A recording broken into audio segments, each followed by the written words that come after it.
on nädala prognoosi aeg, narri teekond, vaatame, missugused on narri meie teel oli ja energiat algavaks nädalaks. Vaatame nädala algust, nädala keskpaika ja nädala lõppu. Üks energia võib teiseks üle minna, ei pea toimuma kõik kronoloogilises järjekorras, võivad ka kõik 3 energiat korraga toimetada, nii et vaata, kuidas see sinu teekonna, sinu eluga kokku kõlab, kuidas see resoneerub. Nii, vaatame sel korral nädala üldenergia, selline põhitoon, terve nädala põhitoon, vaatame, mis näitab meile, on keiser, väga ilus, jätame ta siia kõrvale ja nädala alguse kaart, nädala alguse energiat.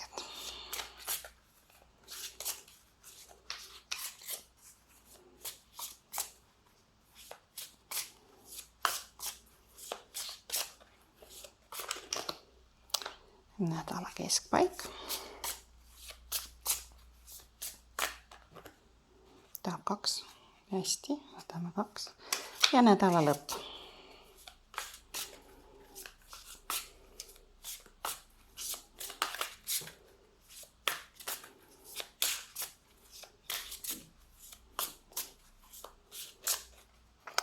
Nii, nädala lõpukaart. Pärast vaatame, mis on kaardipaki all, kui ma ei unusta.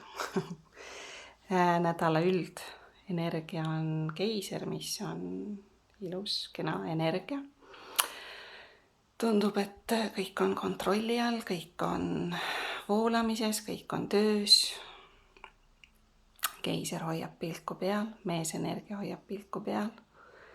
Kõik töötab nii, nagu on tarvis, kõige eest on hoolt kantud. Nädala alguse kaart, pentaaklite kuninganna, müntide kuninganna. Väga ilus. Sobib kenasti selle keisri kõrvale ka see müntide kuninganna, külluse kuninganna, küllus igal tasandil ja maises plaanis külluse kehastamine, selline rahulik, emalik, toetav, hoolitsev energia. Nii et nädala algus on ilusates toetavates energiates. Vaatame nädala keskpaika, seni polegi 2 kaarti tulnud. Karikate 8 ja müntide 2. Paistab, et siin on nüüd eemaldumine millestki, mis enam ei teeni, mis on oma aja ära elanud. Selleks, et kehastada seda müntide kuninganna ja keisri energiat, tuleb vahest teha ka selliseid võib-olla raskena tunduvaid otsuseid, et jätta midagi maha. Võib-olla ka midagi, mida sa oled kunagi väga soovinud. Aga see on möödas, sest ükski asi ei kesta lõpmatuseni või igavesti siin maises plaanis. Kui on aeg minna, siis on aeg minna. Kui on aeg teele asuda, siis tuleb teele asuda. Ja see, mida ehk kunagi väga, väga saada tahtsime või mida kujutasime ette, et ongi see ideaalne elu või et kui ma selle saan, siis on kõik hästi ja siis ma olen õnnelik ja rõõmus ja täidetud. Tuleb välja, et alati nii ei olegi ja siis tuleb uuesti teele minna, et leida see, mis täidab hinge, mis teeb südame rõõmsaks ja mis toob meelerahu. Ja müntide 2, selline tasakaalu leidmine, võib-olla ka tasakaalu leidmine oma soovide ja vajaduste vahel, et selline natukene balansseerimine, mida tuleb teha selleks, et tasakaal oleks paigas ja valitseks.